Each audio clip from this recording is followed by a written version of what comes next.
I thought he was screaming because he was hurt, but it turns out he was just that happy to see us. The first time I saw that German shepherd, he looked like a ghost of a dog. You could count every rib.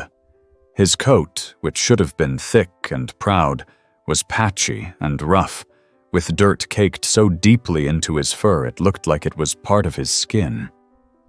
He was huddled behind a dumpster at the far edge of a gas station just off Route 72 in Kansas, and had wedged himself between the bin and a brick wall like he was trying to disappear.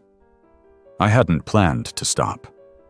I was headed back to my small home in Marion after spending the weekend with my brother in Wichita, but my truck was running hot and the low oil light came on. That gas station wasn't much to look at, but it was open, and the guy behind the counter seemed nice enough. I was out by the pumps, topping off my oil and sipping a bottle of water, when I heard a sound that made every hair on my neck stand up. It wasn't quite a bark. It wasn't a growl either. It was something in between. A high-pitched, guttural howl, raw and desperate. And it came from the back alley.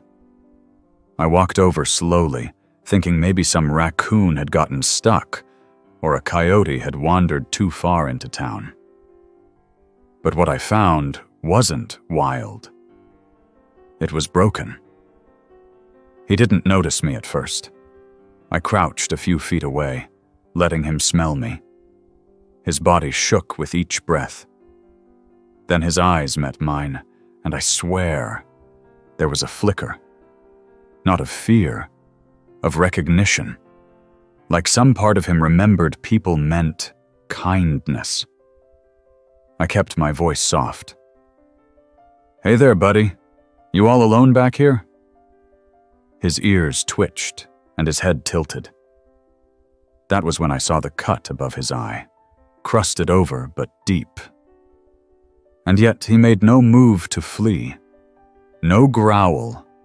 No bark. He simply stared. It took me nearly 30 minutes to coax him out. I didn't touch him, just talked. Sat there on the warm pavement, tossing bits of my protein bar closer and closer. Finally, he stepped forward. His paws were cracked and bleeding.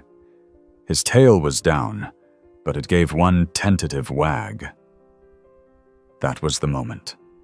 The first glimmer of hope. I called the local shelter, the one in Hillsboro, about 15 miles away. They knew me. I'd adopted from them before. The woman on the phone, Barbara, said she could meet me halfway with a crate and some gear if I could get him in my truck. "He's rough, Barb. Real rough. I don't know if he'll make it." "Just get him here. We'll do the rest." Loading him was easier than I thought.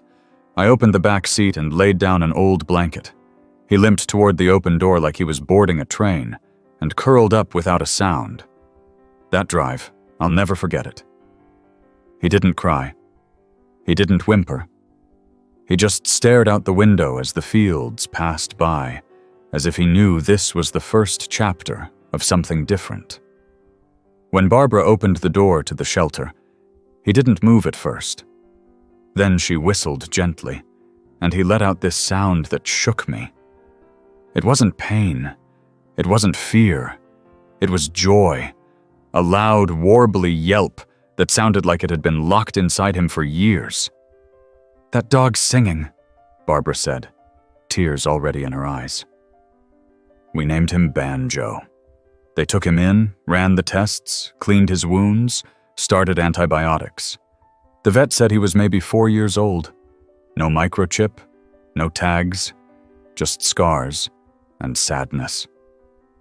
I visited Banjo every day that week. I'd sit by his kennel, read the newspaper out loud, sometimes just hum. On the 4th day, he barked when he saw me.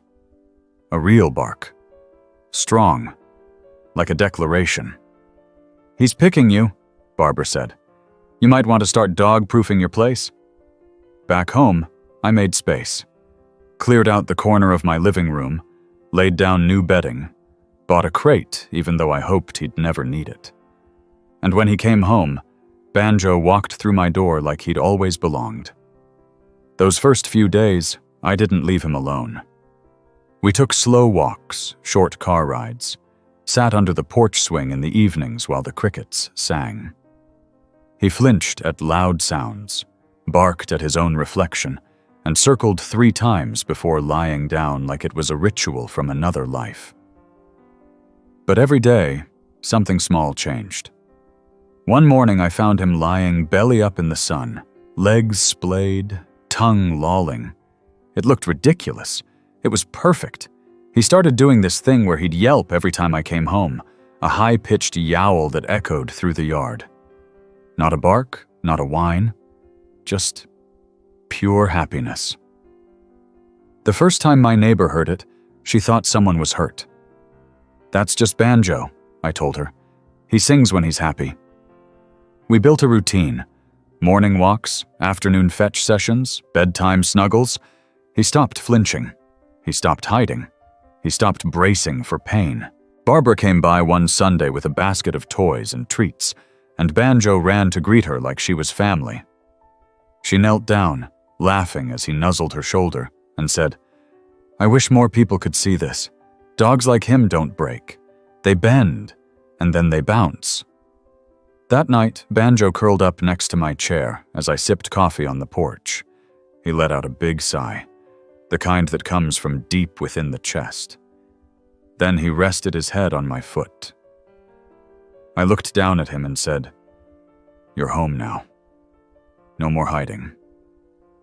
No more hurt." His tail thumped the floor twice, and from the distance, somewhere in the still air of a Kansas night, came his joyful scream. It was loud, it was silly, and it melted me all over again. We had only just begun. Banjo stole a pork chop off the kitchen counter on his 3rd day home, and I swear to you, he looked me dead in the eyes with that thing in his mouth like he was daring me to do something about it. It was the first time I saw mischief in him. Not fear, not caution, not confusion. Just pure, unfiltered trouble. And it made me laugh so hard I had to sit down on the floor. That single stolen pork chop told me everything I needed to know. Banjo was healing. We were weeks past his rescue, and every day brought something new. He had learned the couch was not only allowed, but encouraged. He discovered squirrels and how much they absolutely deserved to be barked at. He figured out the treat drawer in the kitchen and would sit in front of it with the patience of a saint, waiting for me to cave. What he hadn't figured out yet was that he didn't have to panic every time I put my shoes on. It started one Saturday morning when I went to run errands. I wasn't gone long, maybe an hour and a half, 2 tops. But when I came back, Banjo had shredded a throw pillow, knocked over a plant, and left deep scratch marks on the front door. He stood there with his tail tucked, his body tense, and eyes wide. I could see it plain as day. He thought I wasn't coming back. I knelt beside him.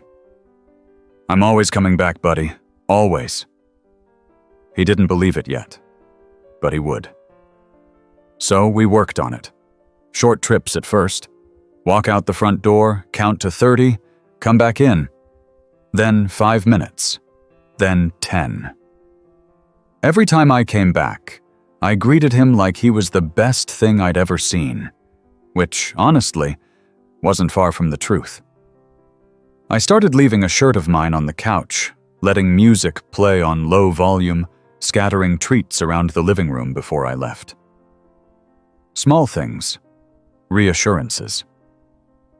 Barbara recommended a trainer she knew, a guy named Scott who specialized in dogs with trauma. Scott came by on a Thursday afternoon. Stocky guy, thick beard, wore a ball cap that said "Dog Dad" in faded lettering. Banjo didn't bark, but he didn't wag either. He stood halfway behind me, watching. Scott crouched slowly, not too close, and tossed a small, jerky strip onto the rug. "You got yourself a smart one," he said. "His eyes are always scanning. That's good. It means he's trying to make sense of the world." Banjo sniffed the jerky, but didn't touch it. "He'll need consistency, structure, confidence, and time. But he's not broken. Just been let down too many times. Those sessions changed everything. Scott didn't force anything. He just taught me how to read Banjo better, how to anticipate his worries before they escalated. We worked on commands, on boundaries, on trust. Banjo started picking things up fast. He learned wait within a week. Leave it took a bit longer. Come became his favorite, especially when it meant zooming across the backyard like a furry rocket. The best progress, though, came the day Banjo voluntarily brought me a slipper. Not to chew, not to play. Just placed it next to me and sat down. That same night, he curled up beside me on the bed for the first time. A few weeks later, we were invited to a community dog walk over at Wilson Park. Barbara had submitted Banjo's story to a local rescue group, and they thought it would be a great chance for him to socialize. I was nervous. He hadn't been around that many people, or dogs, since I brought him home. But Scott said it would be good for him, and I figured worst case, we could always leave. We arrived early. I parked a little further down so Banjo could get used to the smells and sounds on the walk in. He did great on the leash, nose twitching, ears perked. When we reached the park, he paused. You could see him soaking it all in. The families, the dogs of every shape and size, the volunteers handing out bandanas and water bowls. "You ready, big guy?" I asked. He looked up at me and let out his signature yelp, that high, joyful sound that always made people turn. Head swiveled. A few kids giggled. "Looks like someone's excited," a woman called, waving from under a tent. Banjo trotted forward, tail wagging, no fear in his stride. A golden retriever passed him. A beagle sniffed his side. And Banjo was fine. Curious, cautious, but calm. Barbara was there too, grinning ear to ear as Banjo accepted a treat from her hand without hesitation. "I swear he looks bigger already. And shinier. What are you feeding him?" "Too many pork chops, probably." She laughed and handed me a flyer. "There's a therapy dog training program coming up next month. He might be a good fit." I blinked. "Therapy dog? You think he's ready for something like that?" "Not today, but maybe someday. He loves people, even after what he's been through. That says something." The idea stuck with me. Therapy dog. Banjo, in hospitals or schools, helping people heal just by being himself. I looked down at him. He was sitting calmly, tongue lolling, eyes bright. Maybe someday. Back home that evening, Banjo was exhausted. He didn't even eat dinner right away, just flopped on the living room rug with a contented sigh. I sat beside him, rubbing behind his ears, and thought about how far he'd come. There were still challenges. He still barked at the vacuum cleaner, still hated thunderstorms, still had nightmares sometimes, little whimpers in his sleep, paws twitching. I'd sit by him, stroke his back until he settled. I didn't know what he saw in those dreams, but I knew he didn't see them alone anymore. One morning, around sunrise, we were out in the yard. The dew was still clinging to the grass, and the sky was that soft orange hue that only lasts a few minutes. Banjo spotted a butterfly and chased it in lazy loops, leaping and skidding in the grass like a goofy puppy. Then he stopped, stood still, and let out one of his signature screams. It echoed across the field, a sound of life, of presence, of triumph. A neighbor came out on his porch, holding a cup of coffee. "Your dog always that loud in the morning?" "Only when he's feeling especially joyful." "Well," the man chuckled, "I guess that beats an alarm clock." I scratched Banjo's side and said, "You're something else. You know that?" His tail thumped the ground, and he pressed his head against my knee. Later that week, I brought him to the local pet store to pick out a new bed. His old one was getting lumpy, and I figured it was time he had something a little more plush. We walked up and down the aisles, Banjo sniffing everything, charming the staff, collecting a free treat or two. At one point, he parked himself in front of a giant memory foam bed with raised sides. "That the one?" I asked. He gave a short yip. We loaded it into the truck, along with a new toy shaped like a raccoon and a big bag of his favorite food. Back home, he carried the raccoon inside himself, tail held high, like it was a prize. That night, Banjo stretched out on his new bed, raccoon tucked under one paw, and slept so deeply he didn't stir when I turned off the lights. Watching him, I thought again about that alley behind the gas station, about the trembling creature who had stared at me through broken eyes. I looked at him now, whole and warm and glowing with life, and whispered, "You're not that dog anymore." And Banjo, even in sleep, wagged his tail. Banjo almost flunked out of his therapy dog evaluation for being too excited. Not aggressive, not uncooperative, just too enthusiastic about everyone he met. And I mean everyone. From the receptionist to the janitor to the woman behind the vending machine restock cart, Banjo greeted each person like they were the long-lost best friend he hadn't seen in 10 years. "He's very friendly," said Mrs. Connolly, the lead trainer at the facility, with a diplomatic smile. "Too friendly." "No such thing," she laughed. "But he'll need to learn a little impulse control. We want therapy dogs to be engaging, not overwhelming." It was true. Banjo had made a lot of progress since I first brought him home, but he still thought every open door meant a party, and every human was his personal guest of honor. We enrolled in their 12-week course, which included obedience refreshers, environmental distractions, and visits to places like retirement homes and school libraries. Every Tuesday evening, we pulled into that parking lot, and Banjo would yelp his joyful scream before I even got the truck door open. I wasn't sure how he'd handle the first practice visit to a nursing home, but it turned out he was a natural. He sensed who needed gentle attention. He approached walkers and wheelchairs with surprising care. One man, Mr. Duffy, who rarely spoke, according to the nurses, chuckled aloud when Banjo laid his head gently on his knee. "Reminds me of my old dog," Mr. Duffy said. Banjo closed his eyes and stayed there, as if he knew his job wasn't just to be cute, but to be present. Each week brought more confidence, more quiet moments, fewer bursts of uncontrollable energy. Banjo still had his signature scream, of course, but he began to understand when it was appropriate.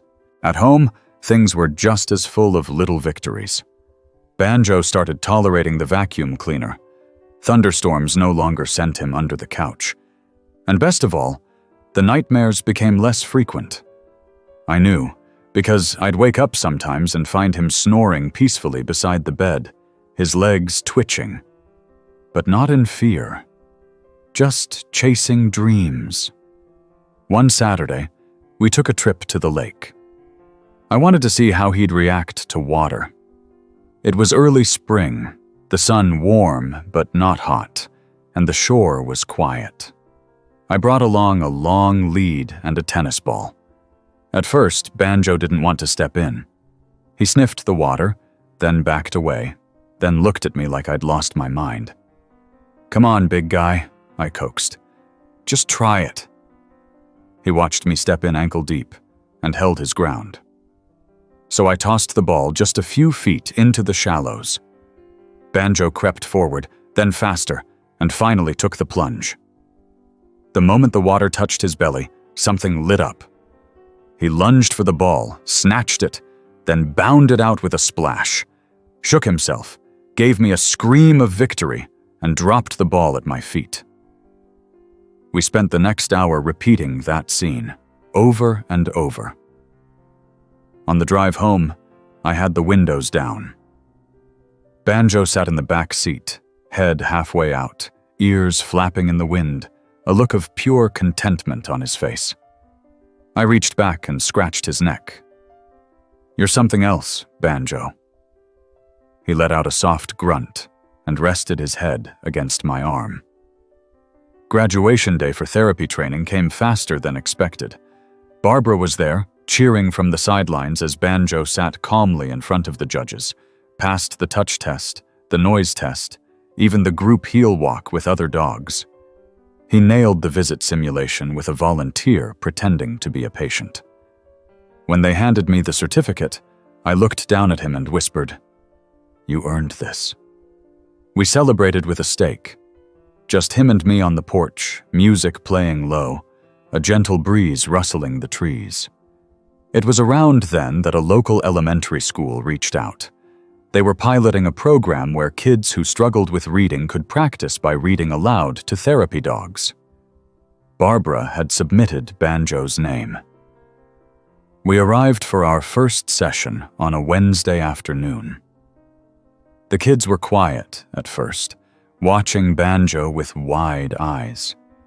He sat on his mat, ears perked, tail sweeping the floor. A boy named Eli was the first to step forward. He held a dog-eared book in both hands, knelt beside Banjo, and opened to the first page. Once upon a time, he began, voice barely above a whisper. Banjo looked right at him and licked his lips. Eli giggled. "He's listening." "He's a great listener," I said. "He loves stories."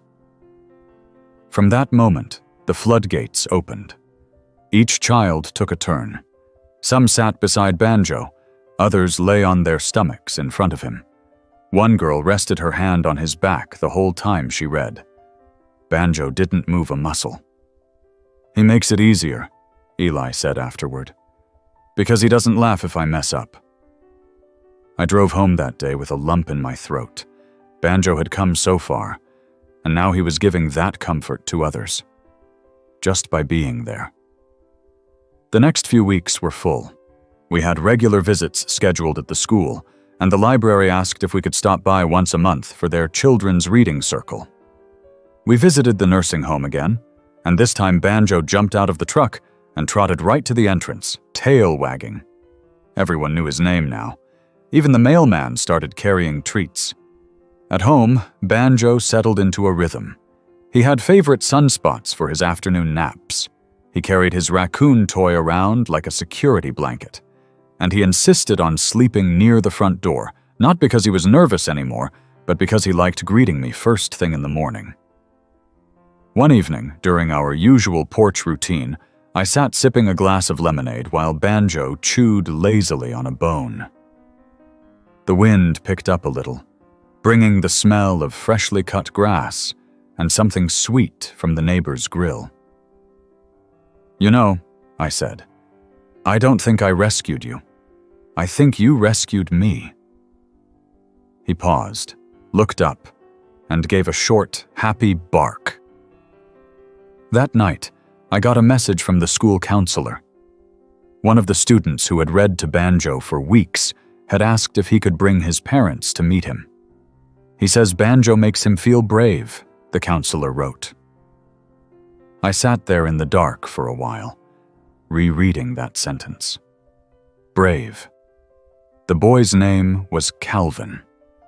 He was quiet, thoughtful, and a little awkward in a way that reminded me of myself at that age. His parents came the following week, stood off to the side while Calvin read Banjo, his favorite story about a dragon who couldn't breathe fire. When he finished, Calvin said, "Banjo likes the part where the dragon figures out he can make friends without scaring people."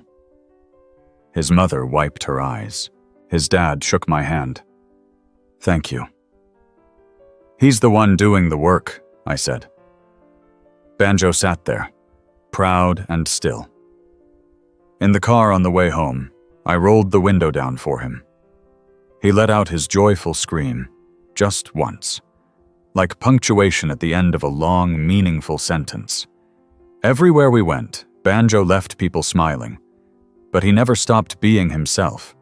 Goofy, loud, sweet, sometimes a little too eager, but always kind. I knew we still had more work to do, more kids to meet, more stories to hear, more fears to help dissolve. But there was no rush. Banjo was home. And home didn't mean done. It just meant the start of everything else. Banjo ate a sock, not chewed, not torn apart, swallowed, whole. I didn't see him do it. I just noticed a sock missing from the laundry pile and saw Banjo looking a little too innocent while sitting perfectly still beside the dryer. I patted my pockets, searched the hamper, then remembered how quick he'd darted past me just 10 minutes earlier. I squatted down and asked, "Banjo, where's my sock?" He blinked. I didn't get an answer until 3 a.m., when I woke to the sound of retching and found the missing sock deposited at the foot of my bed, soaked and intact.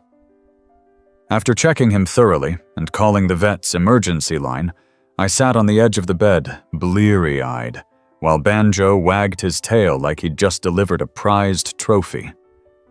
"You are the weirdest dog I know," I muttered, stroking his head. He licked my elbow, then curled up like nothing ever happened. That was Banjo. Chaos and charm, wrapped in fur. Life with him had settled into something beautiful, predictable in its unpredictability. Every week brought some minor misadventure, but also moments that made me pause and smile without even realizing it, like the morning he figured out how to open the fridge. I came home from the store to find him sitting proudly in front of it, a half-eaten carrot in his mouth and an apple rolling lazily across the floor. He hadn't touched the meat, just fruits and veggies. We added a fridge lock the next day. Banjo was also developing a new habit, guarding the mailbox. Every afternoon, around 3, he'd trot to the front yard and sit by the post like a soldier. When the mail truck pulled up, he'd wait patiently, tail sweeping slow, until old Mr. Hill handed over the stack. "You got yourself a fine helper there," Mr. Hill would say. "Doesn't even bark anymore." "He's hoping for a treat," I replied once. "Well, he earned it." Soon Banjo had his own treat jar on the porch. Visitors learned quickly. Say hello to the dog first. One Friday afternoon, we were invited to the elementary school for an assembly. They were celebrating the success of the reading program and asked if Banjo could make an appearance. Of course, I said yes. The gym was decorated with paper paw prints and construction paper collars, each with a kid's name on it. Banjo wore his cleanest bandana and walked in like he owned the place. The moment he stepped onto the polished floor, a dozen kids broke into cheers. "Banjo! Banjo!"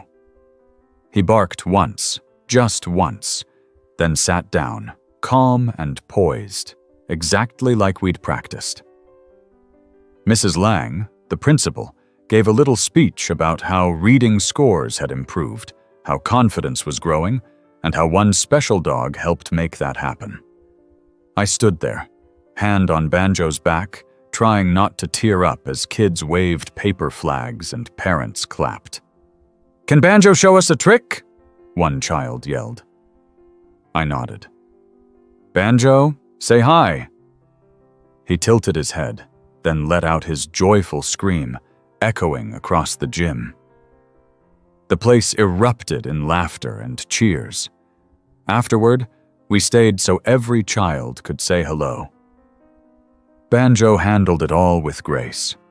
Sniffs, pats, hugs around his neck. Even a tiny toddler, who tried to ride him like a pony, got nothing more than a patient lick on the cheek. That night, after a long nap and a full dinner, Banjo stood at the edge of the porch and looked out across the quiet neighborhood. He let out one low, contented sound. Not a scream this time, just a soft sigh. We had another visit to the nursing home that Sunday. Mr. Duffy was waiting for us with a framed picture in his lap. "Thought you might want to see this," he said. The photo was old, black and white. A younger Mr. Duffy sitting on the back porch of a farmhouse with a big German shepherd beside him. His name was Duke. Found him in a ditch when I was 13. Saved my life, really. Banjo sat down beside him, leaned gently against his leg. "He reminds me of Duke," Mr. Duffy said, eyes damp. Different eyes, same soul. Banjo stayed there for almost an hour, his head resting on Mr. Duffy's knee, barely moving. In the hallway, one of the nurses whispered, "He brings out something in them we can't." On the drive home, I glanced at Banjo in the mirror. He was tired, but proud. Head held high, eyes alert, the kind of expression that comes from knowing your place in the world. We stopped for gas. While I filled the tank, a teenage boy at the next pump noticed Banjo sitting in the back seat and walked over cautiously. "Is he friendly?" "Very. Want to say hi?" The boy opened the door and held out his hand. Banjo sniffed it, then rested his head against it. "I used to be afraid of big dogs," he said, "but he seems different." "He is." Back home, Banjo wandered through the house like he always did, checking every room, making sure nothing had changed. Then he pulled his raccoon toy from under the couch and settled by the door. That evening, as we sat on the porch, Barbara called. "Hey, got a question for you." "Shoot." "We have a shelter dog here, also a shepherd. Older, timid, but kind, not aggressive, just withdrawn." "What's his story?" "Owner passed away. No family to claim him. We think he's grieving." I looked over at Banjo. He was half asleep, ears twitching at the sound of my voice. "You think Banjo could help him?" "I do. No pressure, but if you two wanted to stop by." We went the next day. The new dog was named Arlo. He was maybe 7, with a silver muzzle and weary eyes. When Banjo entered the play yard, Arlo barely looked up. Banjo didn't charge, didn't bark, just walked in slow circles, never too close. Eventually, he lay down about 10 feet away. Arlo watched, sniffed the air, then stood and shuffled closer. For 15 minutes, they didn't touch. They just existed. Together. Then Arlo sat beside him. Barbara gave me a look I knew too well. "You don't have to decide now," she said, "but Banjo's good at reminding others how to be dogs again." We visited every day that week. By Friday, Arlo was greeting Banjo at the gate. By Saturday, they were sniffing and pacing together. On Sunday, Banjo rolled over in the grass, and Arlo gave a tentative tail wag. We brought Arlo home the next week.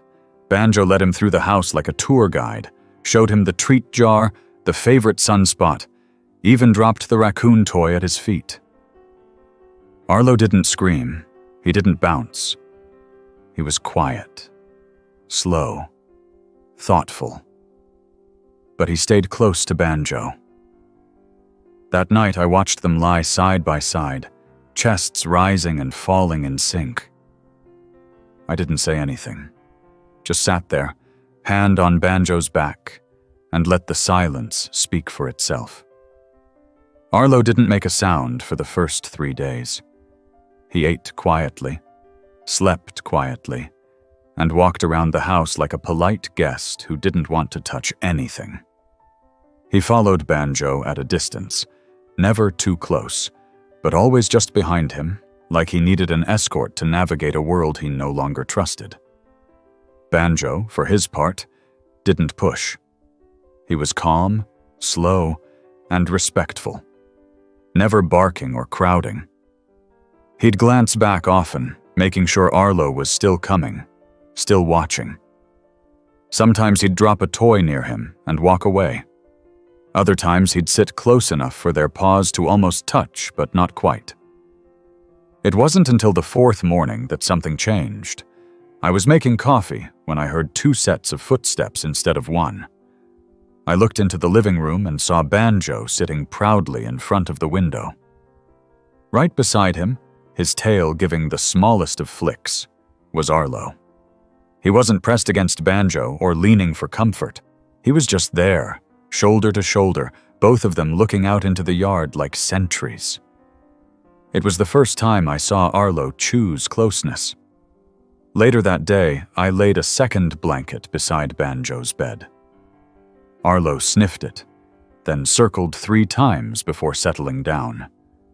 Not touching Banjo, not overlapping, just near enough to share warmth if either of them wanted it. It wasn't flashy, but it was progress. The biggest shift came a week later during our evening porch routine. I was reading the newspaper when I heard the tiniest, almost imperceptible sound. I looked up. Banjo was lying in the yard, chewing on a squeaky toy, and Arlo stood behind him, tail up, ears forward. Then, unbelievably, Arlo gave a short, sharp bark. Banjo froze. His ears perked. Then he barked back. They went back and forth 3 times. Short, curious barks. Not territorial, not anxious. Just communication. The next morning, I found the 2 of them curled up together on the rug, tails overlapping. Arlo's head rested on Banjo's flank. Both were sound asleep, breathing steady and synchronized. I didn't move. I just stood there and let the coffee go cold. At the next therapy visit to the school, Banjo was his usual self, eager, friendly, loud when allowed. But something was different. He kept looking toward the truck. He seemed distracted. When we got home, he rushed to the door like he was checking to make sure Arlo was still there. That night, I brought up something to Barbara. Is there a rule against 2 therapy dogs working together? She paused. Not officially. Some programs even encourage it, especially if one is more experienced and can help the other ease in. Arlo's not ready yet, but maybe one day. He watches Banjo like he's learning. Sounds like he is? We started small. I took both of them to the park early in the mornings, before the crowds. Banjo led, Arlo followed. They moved like a unit. When Banjo greeted someone, Arlo would hold back, but gradually, he began taking a step forward too. One morning, a toddler toddled up with a cracker in her hand. Banjo sat calmly. Arlo hesitated. Then, so slowly it almost didn't register, he sat down beside Banjo. Not as relaxed, not as confident, but present. The mom took a picture. You have such well-behaved dogs. Thank you, I said. They teach each other. Back home, Banjo started sharing more. His toys, his favorite spots, even his favorite chair. Arlo wasn't pushy, but Banjo seemed to want him to take those things. When Arlo hesitated, Banjo would grab a toy, drop it in Arlo's path, then walk away like he had more important business. That fall, a new volunteer at the shelter came by with her camera.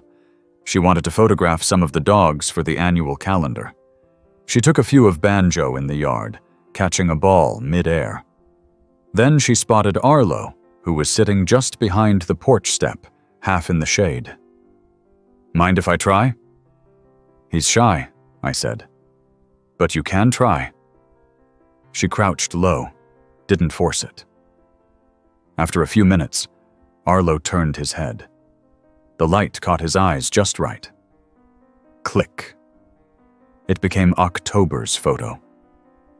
The caption read, "Silent Strength." Banjo got December. A blur of joy mid-leap, snow flying. His caption, "Joy is loud." They balanced each other. During the holidays, we were invited to a small town event, carolers, cookies, and a fundraiser for the shelter. Banjo was, once again, the unofficial mascot. But this time, Arlo came too. He wore a soft, red bandana. We kept things calm. No crowding, no pushing, but kids still noticed him. Especially one girl named Ruth, who sat quietly at the edge of the circle and didn't want to meet Banjo. "Too bouncy," she whispered to her mom. So I brought Arlo over. Slowly, carefully. He sat 5 feet away and didn't move. Ruth glanced at him. "He doesn't bark?" "No," I said. "He listens. That's his thing." After 10 minutes, she scooted closer. Then a little closer. Finally, she rested her small hand on Arlo's back. He didn't flinch. "He feels calm," she said. I nodded. "He is. He just needed time to show it." When we left that evening, both dogs sat side by side in the back of the truck, watching the lights fade behind us. The house felt more complete now. 2 bowls, 2 beds, though they usually crammed into one. 2 dogs, different as night and morning, but in perfect harmony. Arlo began to let loose in small ways. A tail wag when I came home. A gentle nose nudge when he wanted attention. A tiny bark when Banjo got too wild and knocked over a lamp. They developed a game. Banjo would steal a toy and trot off. Arlo would follow, barking once, and Banjo would circle back. They'd do this until one flopped down from exhaustion.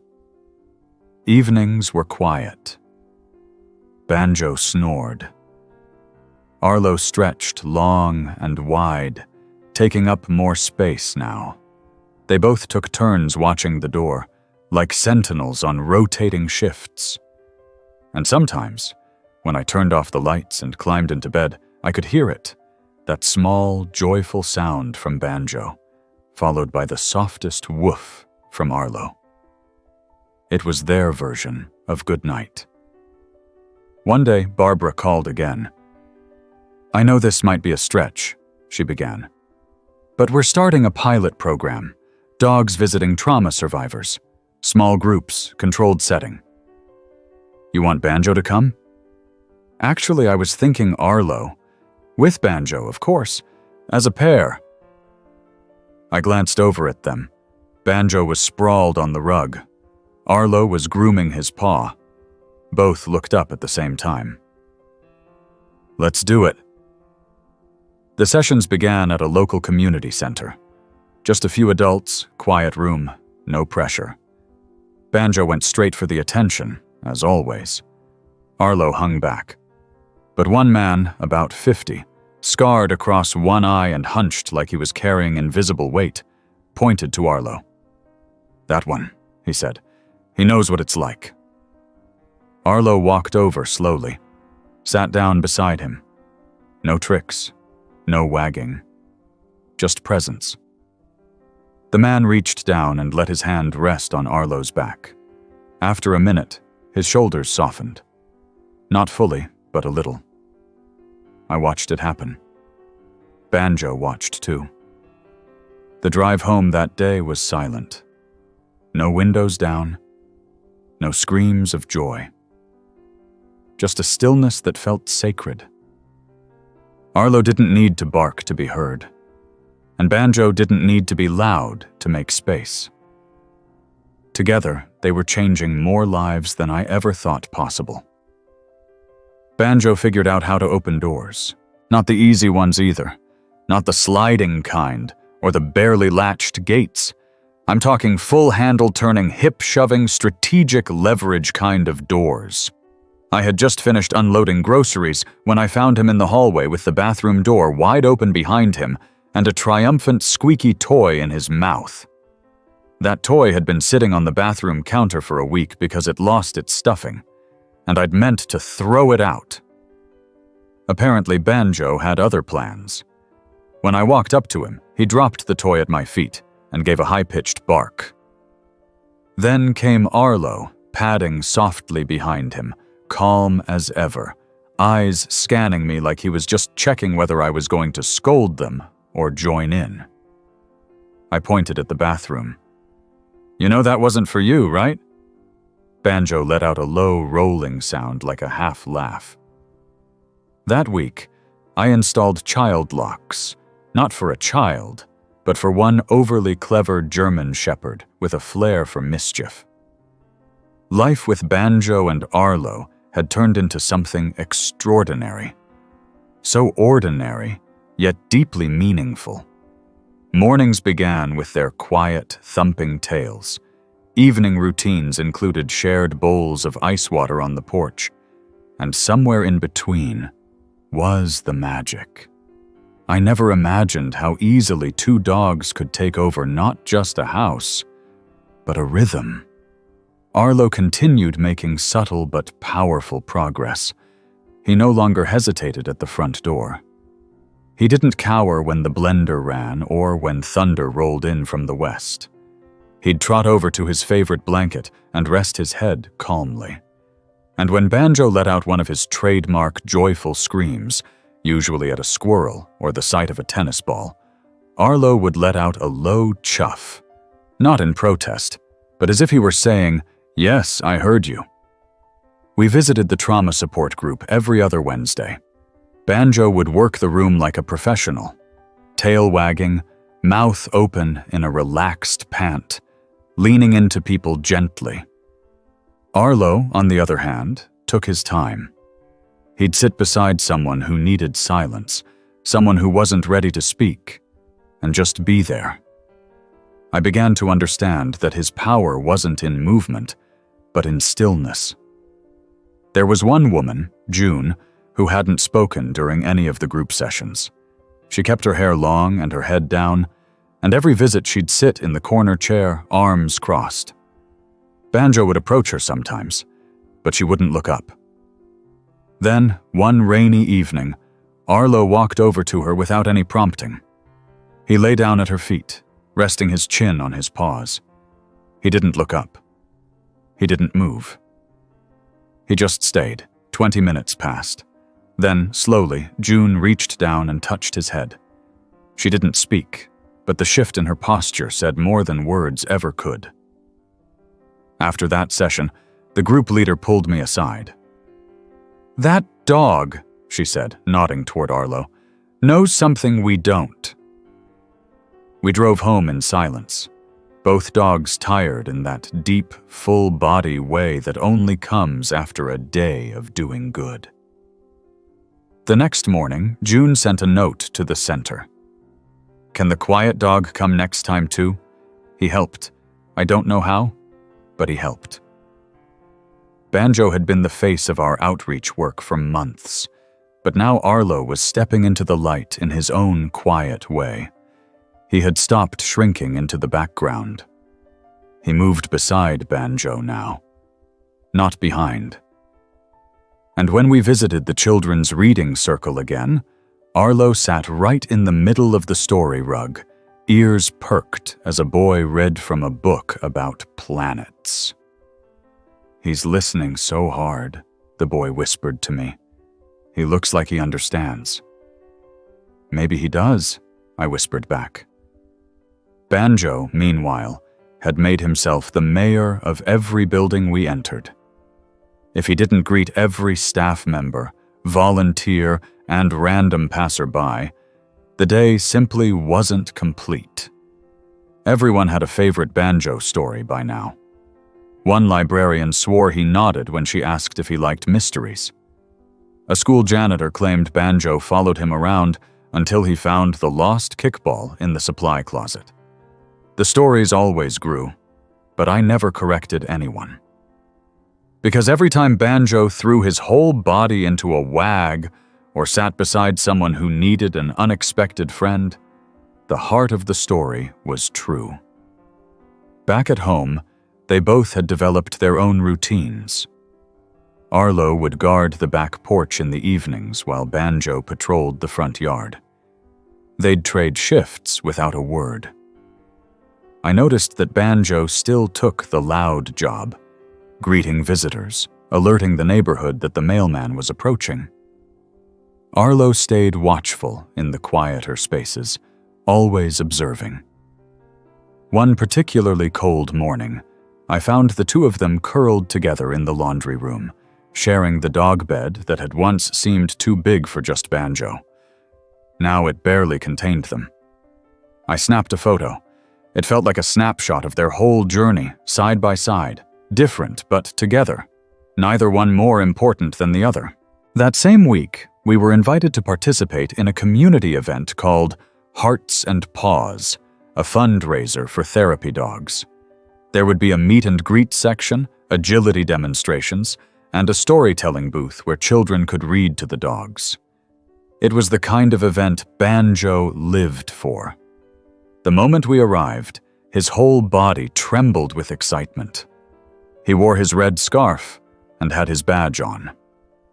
He greeted every vendor, wiggled under every child's hand, and let out his scream of happiness near the cotton candy stand, which made a toddler cry, and another burst out laughing. Arlo was quieter, of course, but not hesitant. He walked slowly through the crowd, letting people come to him. A woman in a wheelchair wheeled over and held out her hand. Arlo rested his head on her knee. "He's exactly what I needed today," she whispered. Later that afternoon, during the reading hour, both dogs curled on the rug beside three children who took turns reading from books with big pictures and bold letters. Arlo yawned and blinked slowly, his presence like a steady breath. Banjo would nudge closer when a child stumbled over a word, as if offering encouragement. When it was time to leave, they walked out together, tails swaying in rhythm. I looked down at them and shook my head. You two are something else. In the days that followed, Arlo began responding to his name with more energy. When I called out, he didn't just come. He trotted. He even brought me a shoe one morning, not to chew, but just to hand it over. Banjo followed up by bringing me his leash, then dancing in circles. I think they were trying to say, "Let's go somewhere. Let's do something." We packed up the truck and went hiking. It was a trail out near the state line, quiet and open, with tall pines and small creeks. The path wound through woods and opened onto a wide clearing. I let the boys off leash in that safe stretch, and Banjo took off like a shot, bounding through the brush. Arlo followed, slower but steady. At one point, Banjo leapt over a fallen log and let out his loudest, wildest scream yet. It echoed through the forest, startling some birds and making me laugh out loud. Arlo responded with a bark, a short, sharp reply. And then something miraculous happened. He ran. Not a trot. Not a walk. A real, full-bodied run. Legs stretched, ears back, tail streaming behind him. Banjo looped back to meet him, and they galloped side by side through the clearing, kicking up leaves and pure joy. It was the freest I'd ever seen Arlo move. When they finally returned, tongues lolling, eyes bright, Arlo pressed his head against my leg and closed his eyes. Banjo dropped a pine cone at my feet. We stayed out there until sunset, watching the light soften and the wind change. I sat on a log, both dogs curled beside me, and just breathed in the cold, clean air. No noise, no distractions, just peace. Back home that night, Banjo took his usual spot by the front door, and Arlo settled beside the fireplace. I sat in the middle, book in hand, feeling something so full it bordered on overwhelming. Not every day was easy. There were still moments of mess, of missed cues, of small frustrations. But every single day, these two reminded me that healing isn't loud, and it isn't fast, but it's always possible, especially when done together. Banjo barked at a pumpkin for 6 straight minutes. To be fair, the thing did have a face carved into it, and someone had set it on the edge of our porch like it was waiting to pounce. But the moment Banjo spotted it after our afternoon walk, he froze, gave it a long, offended stare, and launched into a speech that echoed down the block.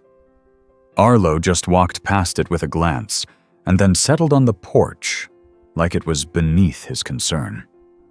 I sat on the steps, sipping iced tea, watching Banjo circle the pumpkin, bark, stop, snort, and bark again. Finally, he gave it a tentative poke with his nose. It didn't move. He let out a dramatic yawn, gave me a look like I was supposed to congratulate him for saving the house from evil produce, and flopped down next to Arlo. That was life now. Banjo tackled the world head-on, loud and proud.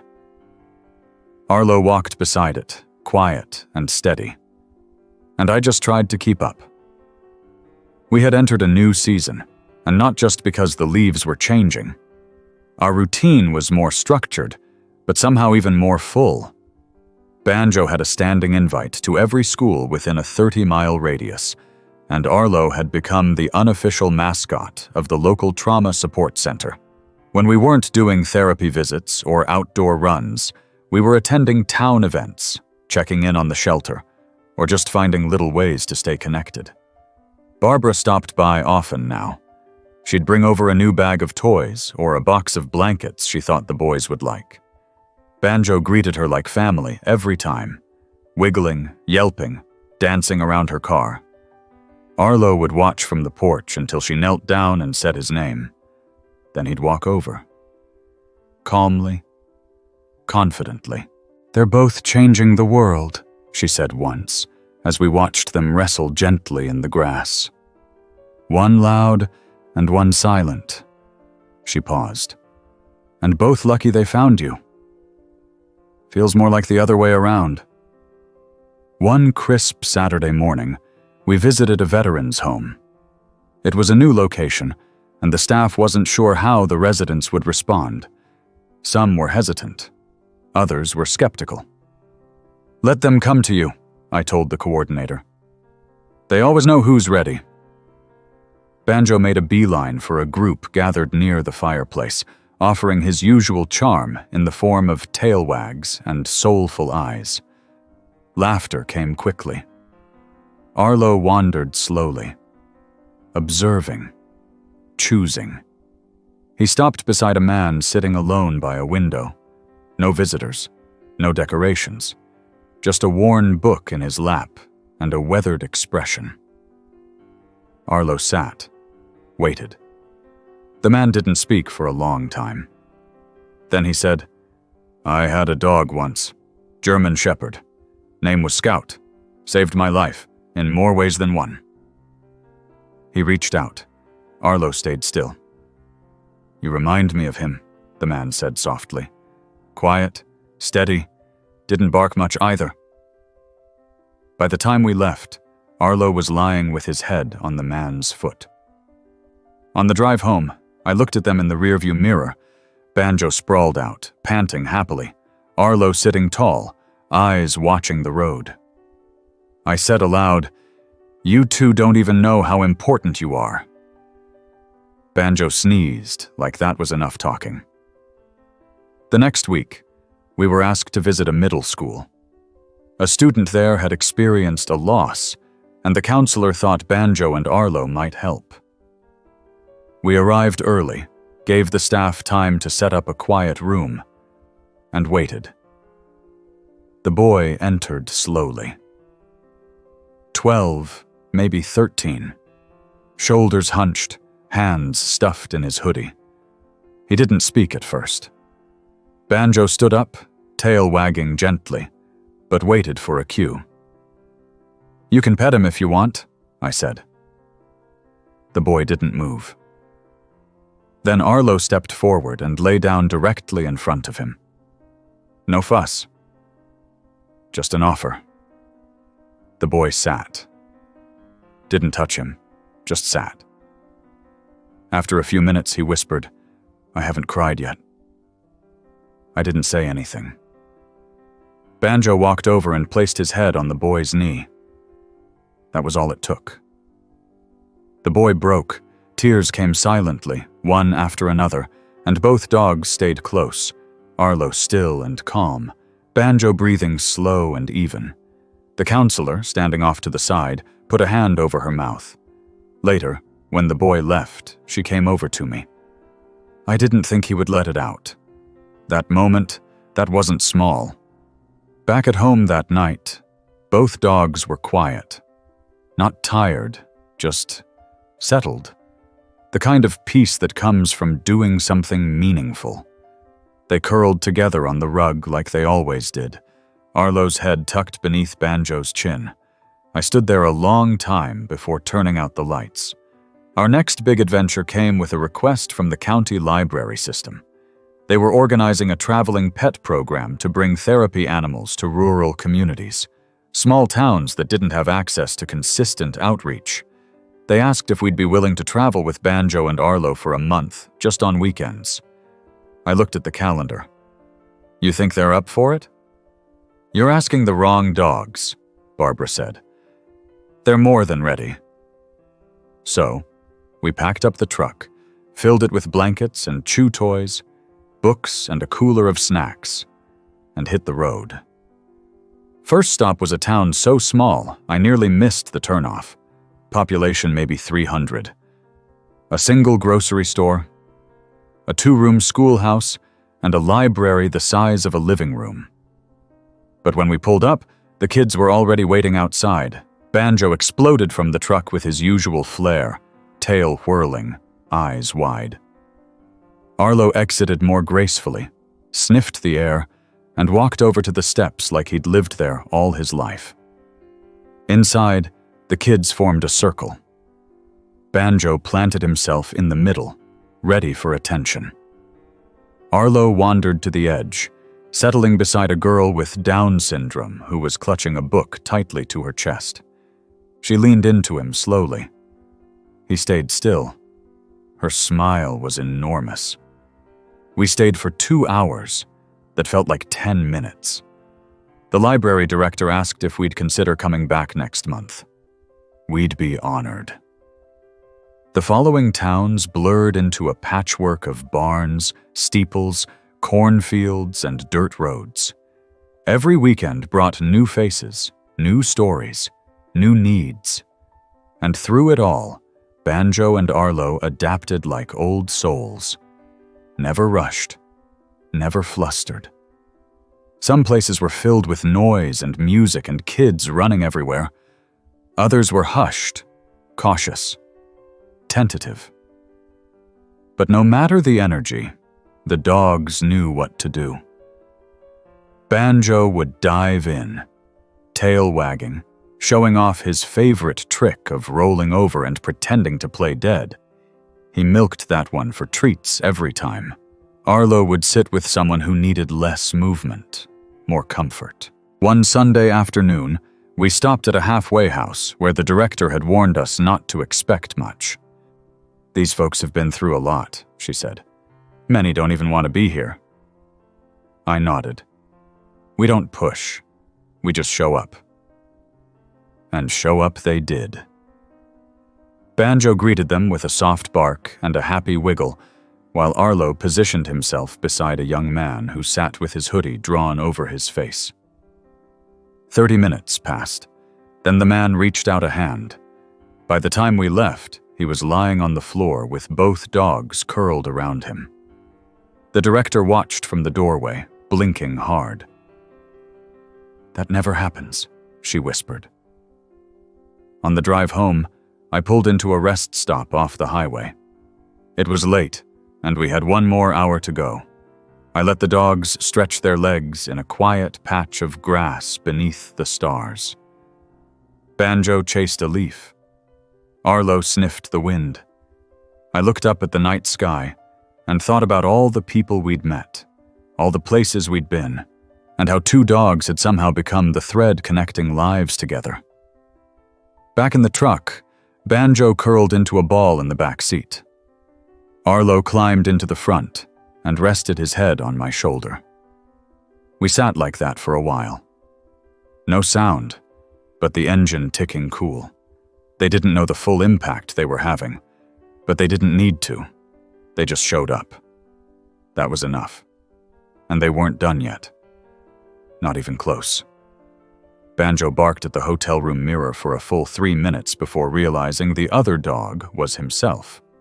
We were halfway through our travel rotation, staying overnight in a small town 2 hours from home.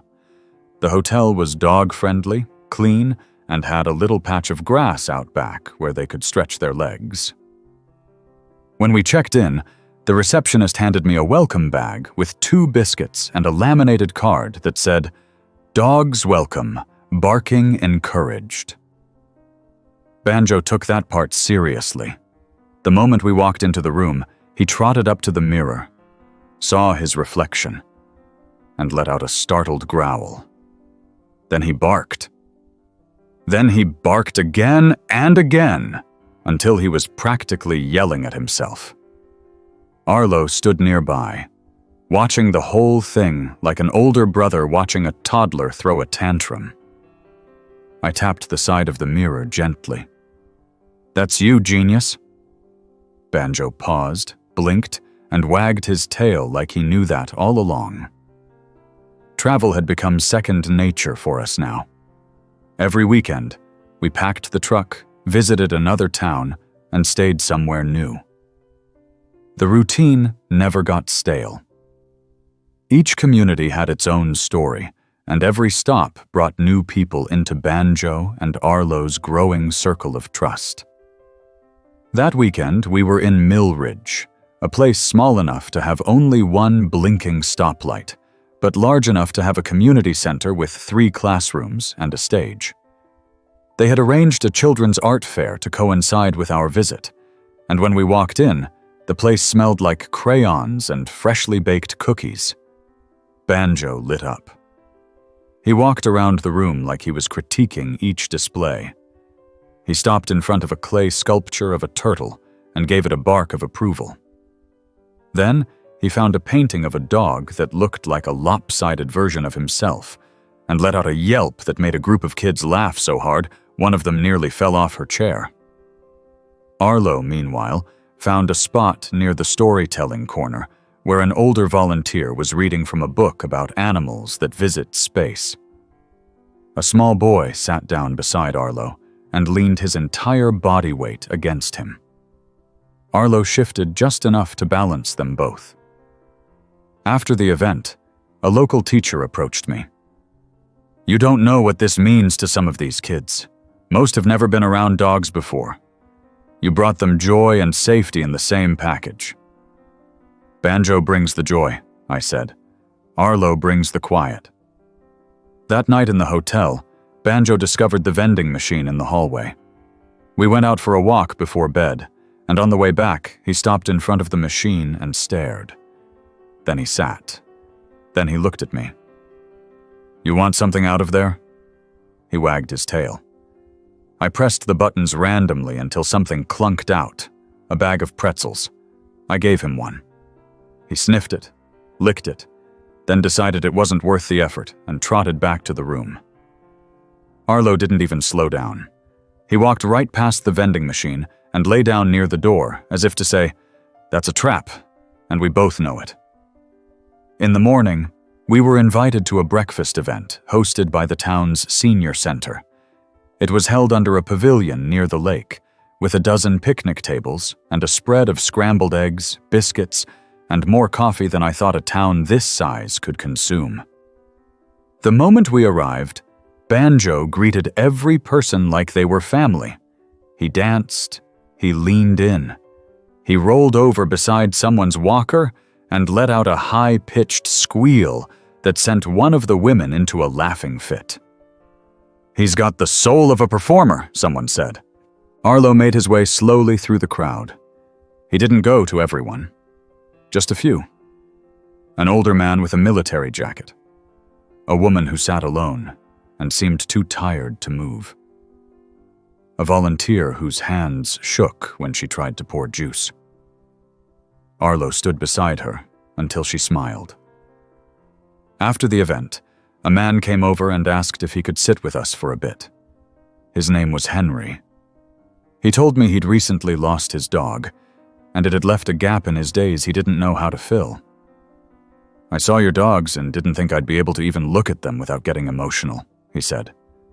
"But now, sitting here with them, it just feels easier." Banjo sat at his feet, panting happily. Arlo pressed close to his side. "They don't ask anything from me," Henry said. "They just let me exist. That's their gift." Back at the hotel, Banjo dragged the blanket from the bed to the floor, made a nest, and flopped down dramatically. Arlo took the space by the window, head resting on the ledge, eyes tracking the trees. That evening, I sat between them and scrolled through the hundreds of photos people had sent from the last few weeks. Banjo with his tongue hanging sideways, Arlo watching a kid paint, both of them lying in the grass under a banner that read, "You are not alone." One picture caught my breath. It was a candid shot of Arlo leaning against a teenager who had tears streaming down his face. Arlo wasn't doing anything dramatic, just staying still. Being there. I stared at that photo for a long time. Before bed, I stepped outside and stood under the stars. The cool air wrapped around me, and I could hear Banjo snoring faintly through the open window. I could hear Arlo shifting positions. They were asleep, but the weight of their presence stayed with me. The next morning, on our drive to the next town, we passed a road that led to a dog park just outside one of the bigger cities. I had heard good things, and the boys hadn't had free run in a while, so I pulled over. The park was fenced, full of shaded spots and play tunnels. I unclipped their leashes, and Banjo took off immediately, galloping in wild, exaggerated loops. He barked, spun in circles, pounced on a plastic bone someone had left behind, and tossed it in the air like a celebration. Arlo stayed close at first, but then a golden retriever puppy bounded over, and something about its energy made Arlo wag his tail. He followed it. Slowly at first, then faster. Within minutes, Arlo was running. Full out, mouth open, legs stretching, ears flapping. It wasn't cautious. It wasn't measured. It was joy. Another dog owner walked over and said, "They look like they've known each other forever." "They kind of have," I said. "Even before they met." By the time we got to the next event, both dogs were wiped out. They still showed up, still leaned into the hands of strangers, still offered presents and comfort and laughter. But they were quieter now, the good kind of tired. A boy sat with them for nearly an hour, petting them one at a time, asking simple questions. Do they get sad? Sometimes, but they have each other, and me. What makes them happy? Being around people, exploring, doing their job. The boy paused. I want to be like that, just help people, without having to talk too much. I nodded. You already are? Just by being here. Later, as we packed up to leave, the boy ran back and handed me a folded piece of paper. Inside was a crayon drawing of Banjo and Arlo sitting under a tree. Above it, in shaky lettering, he had written, "Thank you for letting your dogs help the world." I folded the paper carefully and tucked it into my bag. That night, we reached our final stop of the weekend. A quiet town. A small library. Just a few chairs, a box of books, and a pot of lukewarm coffee. The lights were warm. The space was cozy. Banjo settled into the corner quickly, curling up on a blanket like he'd always belonged there. Arlo stood in the doorway for a moment, taking it all in. Then he walked over and sat beside Banjo. They didn't need a cue, didn't need direction. They were ready, and they weren't done, not even close. It started with a simple cough. Just one. Then another. Banjo looked up at me with his tongue still hanging out, tail giving a weak thump, but there was something different in his eyes. It was subtle, but it was there. Less sparkle. Less bounce. We were back home after another weekend on the road, and I thought maybe he was just tired from all the excitement. So I let him rest. Gave him space. Let Arlo curl beside him on the rug, while the sun filtered through the window. But the cough didn't go away. By Tuesday, he wasn't eating with the same enthusiasm. He still tried. He still followed me to the kitchen. But instead of barking for treats or spinning in circles while I scooped his food, he just sat there, watching. Quiet. I took him to the vet. Arlo came too, of course, pacing the waiting room like he was waiting for someone to give him bad news. The staff greeted Banjo like an old friend. He wagged his tail. He even let out a soft yelp when the technician scratched his ears. But his energy wasn't the same. And when the vet came in and knelt beside him, Banjo rested his head on her hand. After the exam and some tests, she sat with me in the little room and explained. Respiratory infection. Probably caught from another dog, maybe one on the road. Treatable, but it would take time. Rest, medication, fewer visits, no traveling for a while. I nodded. Arlo pressed his head against my knee. That week was quiet. We canceled events. I called Barbara and let her know what was going on. She offered to help, to bring over supplies, to sit with Banjo if I needed a break. But I didn't want a break. I just wanted to be there. Banjo didn't whine. He didn't act like he was in pain. But he stayed close. Always within arm's reach. If I moved to the porch, he followed. If I sat on the couch, he leaned against my leg. At night, he curled beside the bed, his breathing raspy but calm. Arlo never left his side. One afternoon, I walked into the living room and found Arlo lying with his back to Banjo, as if shielding him. Banjo had his head resting between Arlo's front paws. They looked like they were having a silent conversation. I sat on the floor next to them and rested a hand on each of their backs. "You're still my loud boy," I whispered to Banjo. "You just don't need to shout right now." His tail tapped twice. By the end of the second week, Banjo had turned a corner. His cough was less frequent. His appetite was better. He even barked at the neighbor's cat, though it came out more like a hoarse squeak than a bark. Still, it was something. The first day he ran again was nothing short of magic. Just a few feet, just a quick burst across the yard when a squirrel dared to challenge him. But he moved like he wanted to, like he remembered. I called Barbara. "We're coming back, not today, not this weekend, but soon." He's a tough one. They both are. We eased back into our routine. Slowly, carefully. A short visit to the library. A quiet afternoon with the kids at the reading circle. A drop-in at the shelter, where Banjo lay on the cool floor while Arlo played with a nervous lab puppy in the corner pen. They still had it. The magic. One morning, I found Banjo sitting in front of the door with Arlo beside him, both of them staring at me. Their leashes were hung up on the hook, and Banjo let out a soft whine. "You want to go?" Banjo stood. We drove out to the old hiking trail by the lake, the one where they used to race across the clearing. I kept Banjo on a short lead, just in case, but he didn't pull. He walked like he had a mission. Arlo stayed close, not leading, not following, just there. At the clearing, I let Banjo off the leash. He didn't run. He walked to the center, sat down, and looked up at the skjon. Arlo joined him. I stood a few feet back, not wanting to break the moment. Then Banjo let out his scream, that joyful, wild, high-pitched yelp that had startled people and made others laugh, and had once been the first sign that something inside him had healed.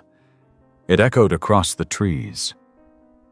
Arlo answered with a low bark. And then they were quiet. The weeks passed. Banjo's energy returned, but something in him had shifted. He didn't scream as often.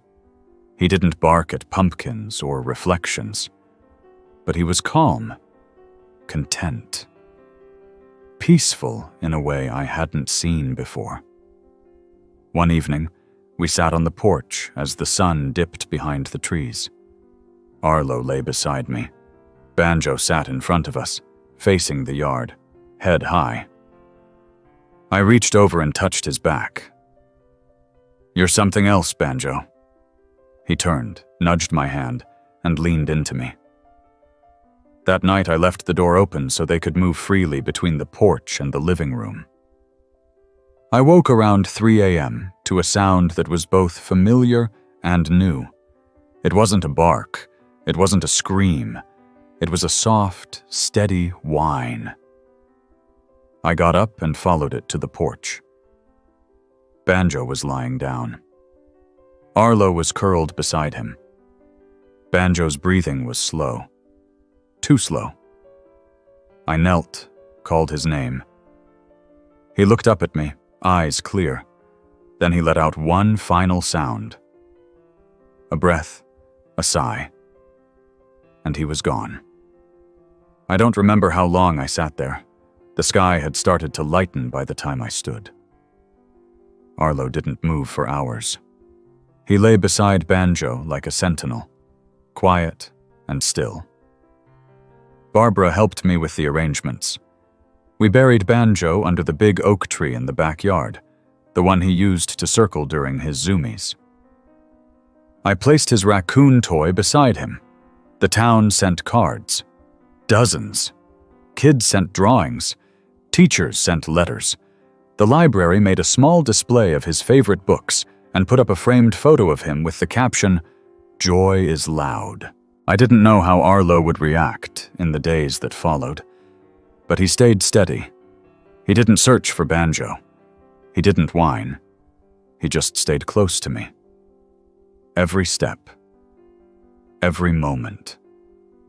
We still went to visits. Not right away, but soon. The kids were quieter around Arlo, more reverent. He carried himself differently, too, as if the job had shifted entirely onto his shoulders. And he handled it. One day, I brought him to the trauma support group where Banjo used to charm everyone with his screams. Arlo sat beside a new member who didn't say a word, just cried. Arlo stayed with him the entire session. Afterward, the man stood and asked quietly, "What's his name?" "Arlo." "What happened to the other one? The one who used to sing?" "He passed." The man nodded. "This one, he carries both their hearts." I looked down at Arlo, who was watching me calmly, patiently. "Yeah," I said. "He does." We still visit schools. We still sit on porches. Sometimes, late at night, Arlo stands in the yard and looks up at the stars. And every now and then, just once, he lets out a soft, strange sound. Not a bark, not a whine, something in between. Almost like a memory, almost like a scream.